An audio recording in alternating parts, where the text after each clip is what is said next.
Caixa Preta #10, Hélios 522, o avião fantasma. Narrador, PTBR Antônio Neural. Duração-alvo, 15 minutos. Capítulos. 0 hora, o avião que ninguém conseguia contatar. 1h30, o voo 522, de Larnaca a Atenas. 4 horas, o que aconteceu a bordo. 7h30, a resposta das autoridades.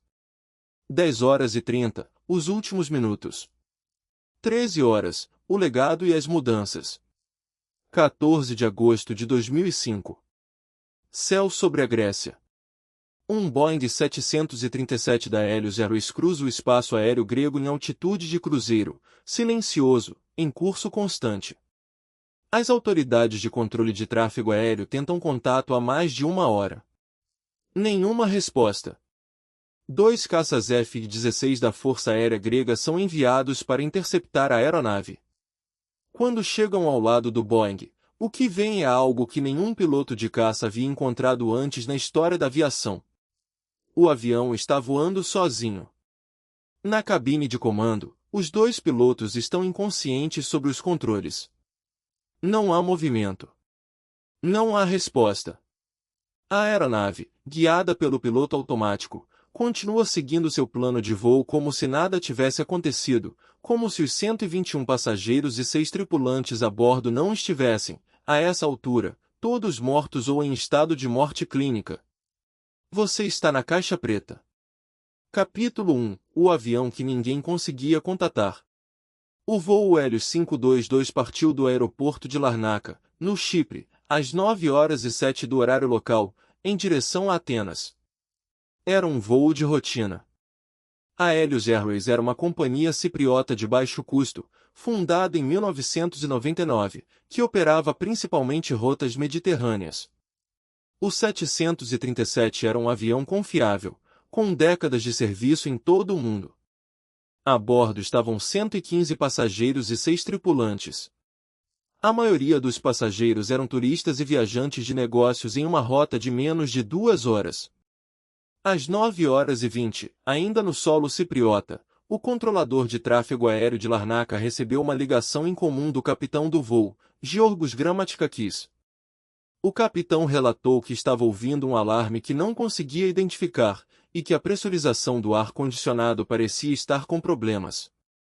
O controlador informou que não havia nada que pudesse fazer por rádio e que o capitão deveria consultar os procedimentos da aeronave. Esse foi o último contato de voz estabelecido com a tripulação do voo 522. Às 9h37, o avião estava em subida em direção à altitude de cruzeiro. Às 10h12, o voo 522 falhou em se reportar ao controle de tráfego aéreo de Atenas ao entrar no espaço aéreo grego. Os controladores tentaram estabelecer contato repetidamente. Sem resposta. Às 11 horas, Atenas alertou as autoridades militares gregas. O Boeing continuava em curso, em altitude de cruzeiro, completamente sem resposta. Às 11h24, 2 F-16 da Força Aérea Grega foram despachados para intercepção. Capítulo 2. O que aconteceu a bordo. Para entender o que os pilotos dos F-16 encontraram ao chegar ao lado do Boeing 737, é preciso entender o que estava acontecendo dentro daquele avião desde muito antes. A causa de tudo foi um erro aparentemente trivial. O controlador de pressurização estava na posição manual em vez da posição automática. Pressurização é o sistema que mantém a cabine de um avião respirável enquanto voa a alta altitude. Fora do avião, a 35.000 pés, o ar é tão rarefeito que um ser humano perde a consciência em questão de segundos e morre em minutos. Os aviões são pressurizados artificialmente para manter a cabine em uma pressão equivalente a de cerca de 6.000 a 8.000 pés de altitude, onde o ar ainda é respirável. Quando o sistema de pressurização está em modo manual, ele não funciona automaticamente durante a subida. A cabine começa a descomprimir silenciosamente à medida que o avião sobe. Existe um alarme para isso. O alarme soou.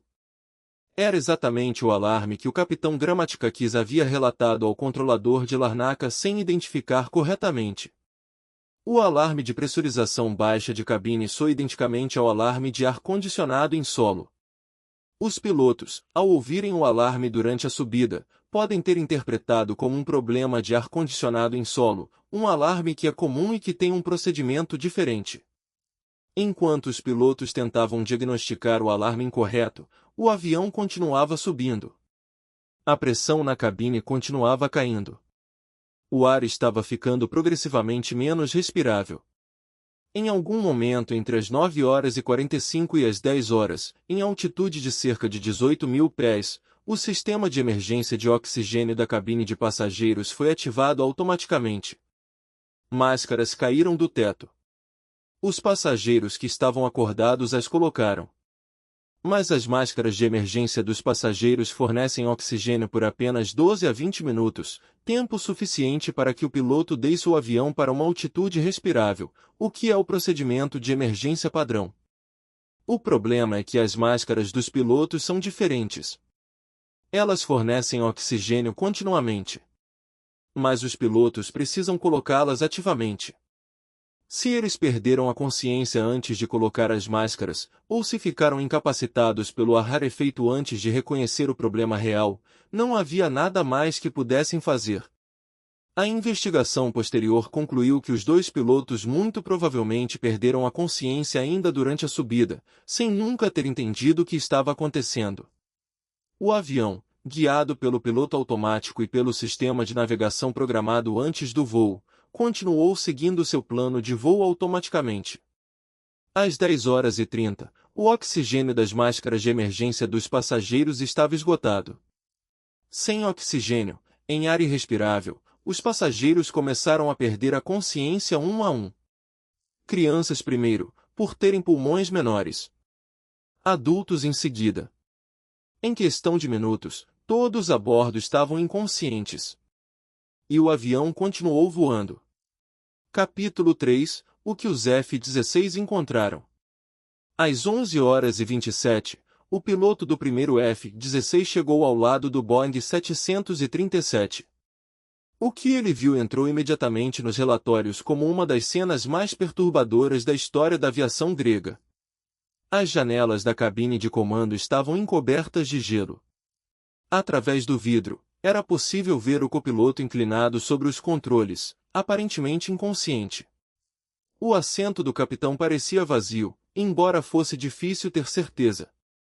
Os sistemas de luzes de navegação do avião estavam funcionando normalmente. O piloto automático mantinha a aeronave em altitude e curso estáveis.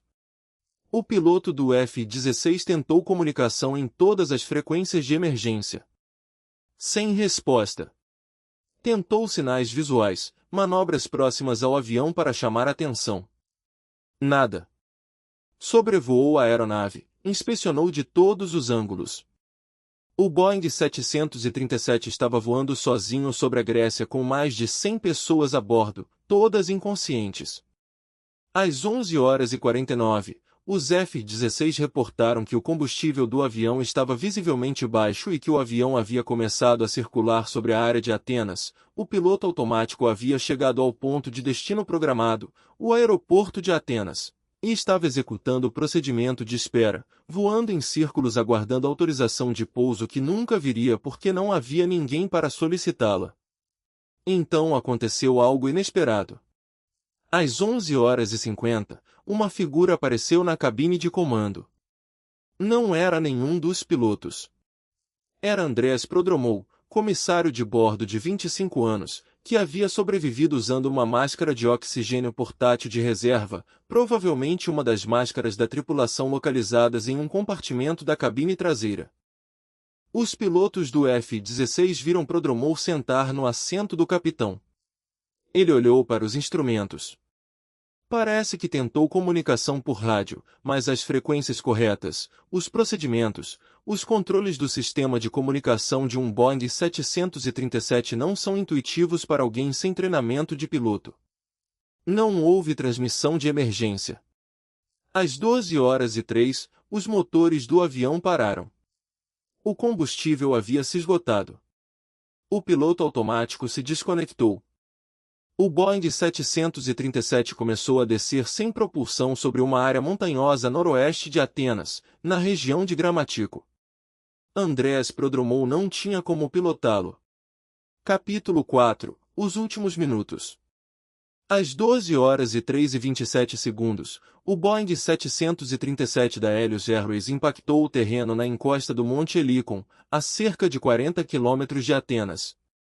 O avião atingiu a montanha com os motores parados, sem pilotagem ativa, em velocidade de descida acentuada. O impacto fragmentou a aeronave completamente. Nenhum dos 121 ocupantes sobreviveu. Entre os mortos estava Prodromou. Ele havia tido, nos últimos minutos, a consciência de que algo catastrófico estava acontecendo e havia tentado fazer algo. Investigadores acreditam que ele pode ter tentado comunicar a situação por rádio ou transmitir um sinal de emergência. O transponder do avião emitiu um código de emergência pouco antes do impacto. Mas não tinha os meios nem o treinamento para reverter a situação. A investigação posterior catalogou em detalhe o que as caixas preta e laranja registraram. O gravador de voz da cabine capturou os pilotos discutindo o alarme desconhecido durante os primeiros minutos do voo, e depois silêncio. Silêncio por horas. Eventualmente, o som de Prodromou na cabine, tentando fazer funcionar os sistemas de comunicação. O gravador de dados de voo confirmou que o piloto automático havia funcionado perfeitamente durante todo o voo. A aeronave havia seguido seu plano de voo com precisão, circulado sobre Atenas como programado, e só havia desviado de curso quando os motores pararam por falta de combustível. O Boeing 737 não havia tido nenhuma falha mecânica. Tudo havia funcionado exatamente como deveria, exceto o sistema que ninguém havia configurado corretamente, o controlador de pressurização, deixado em modo manual. Capítulo 5 – A investigação e o legado. A investigação oficial grega identificou a causa imediata como a posição incorreta do controlador de pressurização, combinada com a falha dos pilotos em identificar corretamente o alarme que estava soando. Mas havia mais. A manutenção havia feito uma verificação na aeronave no dia anterior ao voo, em Larnaca. Para testar o sistema de pressurização em solo, o controlador precisava ser colocado em modo manual. O procedimento padrão exigia que o técnico de manutenção retornasse o controlador para a posição automática após o teste. Isso não havia sido feito. Ou havia sido feito e o controlador havia voltado para manual. As investigações nunca conseguiram determinar com certeza absoluta se foi esquecimento do técnico ou algum outro fator. O técnico de manutenção responsável foi processado criminalmente na Grécia por negligência. Os processamentos se estenderam por anos, com múltiplos apelos, e a resolução final do caso judicial só veio muitos anos após o acidente. A Helios Airways encerrou as operações em 2006, um ano após o desastre. Mas o impacto do voo 522 na aviação mundial foi significativo. Em primeiro lugar, o acidente gerou revisões nos procedimentos de briefing de cabine e nos checklists de partida para garantir verificações duplas do estado do sistema de pressurização antes de cada decolagem. Em segundo lugar, levou a uma padronização dos alarmes de cabine de comando para reduzir a possibilidade de confusão entre alarmes similares com significados diferentes. Em terceiro lugar, e talvez mais importantemente, o caso Helios 522 se tornou o estudo de caso definitivo sobre o que os investigadores de aviação chamam de hipoxia, a privação de oxigênio e seus efeitos sobre a cognição humana. A hipoxia é particularmente perigosa porque seus sintomas iniciais incluem euforia, sensação de bem-estar e redução da capacidade de julgamento. Uma pessoa em hipoxia inicial frequentemente não percebe que algo está errado. Pode sentir-se bem, ou até particularmente bem. É apenas nos estágios mais avançados, quando a incapacitação já está quase completa, que os sintomas se tornam óbvios, e a essa altura, a pessoa raramente tem capacidade de agir. Os pilotos do voo 522 provavelmente não sofreram. Provavelmente sentiram-se progressivamente sonolentos, talvez um pouco confusos, e então perderam a consciência sem perceber exatamente o que estava acontecendo. O que permanece, anos depois, é a imagem registrada pelas câmeras dos F-16, um Boeing 737 normal, em voo normal, em altitude normal, com 121 pessoas a bordo, todas inconscientes, voando em silêncio sobre a Grécia em uma tarde de agosto. Um avião fantasma. Isso é a caixa preta. Se este vídeo te fez pensar diferente sobre as próximas vezes que você entrar num avião, se inscreva no canal e ative o sino. Toda semana, um voo que vai mudar como você vê a aviação.